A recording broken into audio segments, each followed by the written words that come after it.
This is going to be a quick video walkthrough of how I edit my photos in Photoshop. Okay, so as you can see, this is what it looks like before, and it's very yellow. So I will go ahead and use this white balance tool to correct the balance. And I will do that by clicking on something that's white in the picture, so like this book. And as you can see, that's a big improvement already, but since I like my pictures to be a bit more cool tone, I will actually decrease this a little more. I'll also tweak the tint a little bit, so it's not so pink.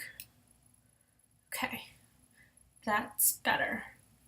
The next thing I will do is use this auto feature, and what it does is that Photoshop will automatically adjust the picture for you based on whatever algorithm it has. Usually it does a pretty good job, but I actually don't like adjusting the exposure because I don't like my photos being overexposed. And I don't like it when it decreases the contrast. So I will keep that to 0. I like the blacks and white settings it tweaks, so that's good. Sometimes I will adjust the shadows a little bit just to create more contrast. Again, not too much. Usually when I make these changes, I always try to keep it subtle. So just a bit so that you can notice a difference, but nothing too drastic. Occasionally, I will tweak the vibrance to give the colors, or to make the photos pop more, to make the colors stand out more. And again, it depends on the picture I'm working with. So in this case, I think maybe I'll do like 15, just a little bit, give it a little pop of color. And if you want, you can kind of view your progress by, unchecking the preview. You can see before and after, and we've made good progress. The next thing I change, and I think this is one of the key things that makes my photos look bright, is the tone curve. And what I'll do is I'll pick a point on the top third of this line, and I will just drag it out like this. So I actually prefer to do this over increasing exposure that you saw in the previous screen. So even if my photos are a little darker, I won't increase the exposure there unless they're very, very dark, which I try to avoid to begin with. But anyways, if they are a little dark and need help, I'd rather increase the or adjust the tone curve. Adjust the tone curve here. So I will just kind of slide down this dot a little bit, and as you can see, the more I slide down, the more, I guess, balanced the brightness is. The more the dot goes up, it kind of creates more contrast. So it really comes down to the look that you like. If you want more contrast, if you just kind of want an overall brighter photo. For me, I like the contrast, so I will keep my dot maybe around here. And then the next thing I do is that I will click on this line again, somewhere in the bottom third, and just drag it down so that it lines up with this invisible line down the middle. I don't know if you see it. So that it just kind of line down. Okay. And basically this makes sure that the darks stay dark.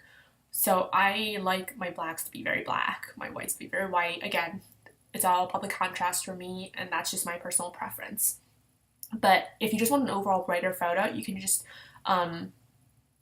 adjust the dot more to the middle, kind of drag it up a little bit so it has this like nice curve, and then you don't have to do the second dot, which kind of brings the darker colors back to being dark again. Okay, so that's what I have, and it looks good. I don't mess with the sharpening. I don't mess with the noise reduction or anything here. This saturation is something I learned about from Emily at Coat and Coffee. She recently did a great video tutorial on how she edits her photos in Lightroom, which I recommend checking out if you do use Lightroom. Anyways, I learned about this from her, and I think it's really cool. I've never used it before, but it's a great way to kind of get rid of certain tones in your photos. So say if your photos really, yellow or really blue, and that's not intentional, and you want to kind of get rid of those colors, or you want to add more, you want to stress a certain tone more, like say pink, I really want to stress a pink, I can, just increase that tone. But I haven't used this on any of my pictures before, and I don't think I'll do it here. I don't think this picture has any tones that are unwelcome. I don't know, maybe we'll get rid of the greens. I don't know. Does this make a difference? No, it doesn't. But it's a cool feature, and it's worth playing around with, and I will do so in the future, but in the past I've never used it before. The next is the lens correction, and that's automatic. I don't do the split toning here. And actually, I think that's it. Okay, so in terms of overall image adjustments, that is it on this screen. And occasionally I will go in with the adjustment brush tool to fine-tune some of the images or some of the sections of the image. So for example, this lip scrub is overexposed. So I will go in and I will just do that. And as you can see, now you can actually read the text. And you can kind of adjust the settings here. You can do a lot with the brush tool to make individual adjustments throughout your image without affecting the rest of it. So that is that area. Another area I want to adjust, now we'll click on new to create a new adjustment, is the Smith & Colt. Okay, and I don't want to adjust exposure here. I want to adjust the saturation a little bit. Actually, I want it to go the other way. So maybe -14, and it needs to be a little warmer. So let's see here. And if you want to adjust any of your adjustments, you can just kind of click on the adjustment and, it'll show a little green dot on the one that you're actively working on. And you can kind of play around with it. I'm sorry, I'm so OCD about these type of things, so I'll make like the most minute changes because it bothers me. And honestly, I don't think you can tell the difference, but I don't know, I'm OCD. So here are the changes, just these two minor things. Okay, I think that's it in terms of the adjustment brush. So I am done here, and at this point, you just click on Open Image, and it will actually open up the image in Photoshop. And if you like your pictures to be very bright, I would recommend changing your Photoshop background to be white, because that way you'll be able to tell kind of how bright the photo is against the white. Because if the background was black, it's kind of hard to tell if your photo is actually bright or not, if that makes sense. And I think you can do that in Preferences and Interface. I think it's one of these things. I think it's Interface. I think it's this. Yeah, so anyways, adjust that there. And now in terms of the picture, the first thing I always do is I adjust the levels, which you can do by going to Image, Adjustments, Levels, or Command L, Control L, whatever your operating system is. And I will adjust this third dot. And I will, someone's pooping in the other room. One of my cats, not a person. My cat is in the other room with a litter box. Anyways, I will adjust this to usually 250. And you can see that the picture is a little brighter overall.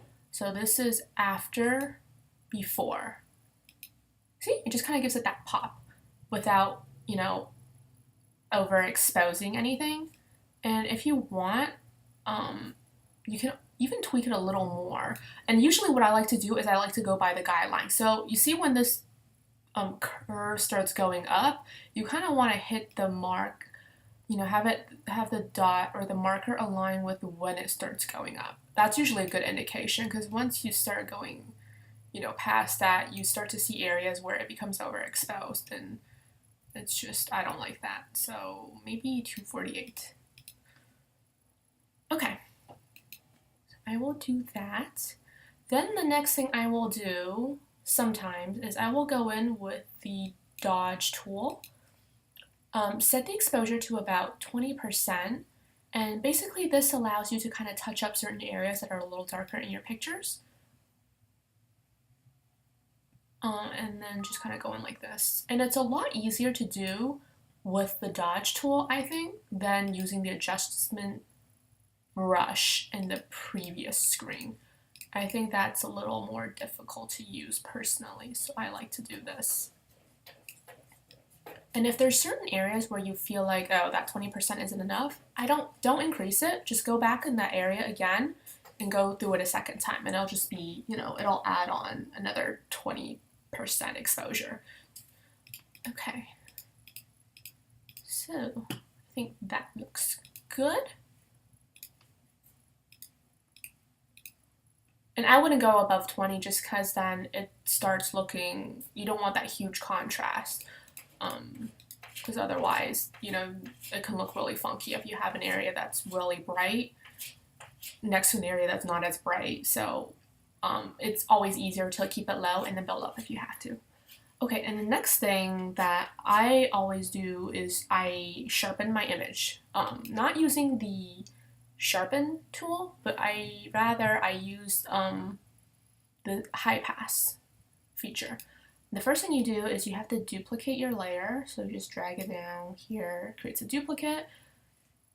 Then with that, you go to filter, stylize, filter other, high pass. Okay, you can adjust the pixels here. I would say anywhere between 3 and 10 are good, depending on how sharp you want your images to be. So you see then, the lines that you see in here, those are the areas that are going to get highlighted and that are going to become sharper and more crisp once we finish. So depending on how strong you want the lines to be, you can kind of tweak this. So let's say 7. Okay, obviously this looks horrible, so we will change the layer to overlay, and now it looks like this. You might think this looks a little too sharp, and that's totally fine. Just adjust the opacity to, let's say, 70 or even 60. 60 is good. And then if you want to look at what before and after look like, so this is it without, this is it with, and you can see that this Smith & Co. is a lot more clear. Just you get a lot more of the details without it being too sharp and too grainy almost, which I think is an issue if you use the sharpen tool. And if there's certain areas where you feel like, oh, the sharpness is too much, I don't like it, go in with the eraser tool and make sure you're on the copied layer and just kind of erase those areas. So let's say the text in the book, that doesn't need to be sharpened. In this area, I don't like it. I don't need to sharpen these lines in the background. Okay, this doesn't need to be sharpened. The flowers, this needs to stay nice and soft and focused. Okay.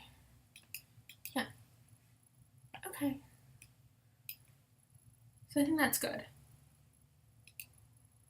So you still get the sharpness, where it matters, usually text, but the rest of your image doesn't become overly pixelated or anything. Okay, so that is the finished result. I hope you found this video helpful, and if you have any questions, feel free to let me know in the comments, and I will get back to you, with my answers if I have them. All right, thanks for watching.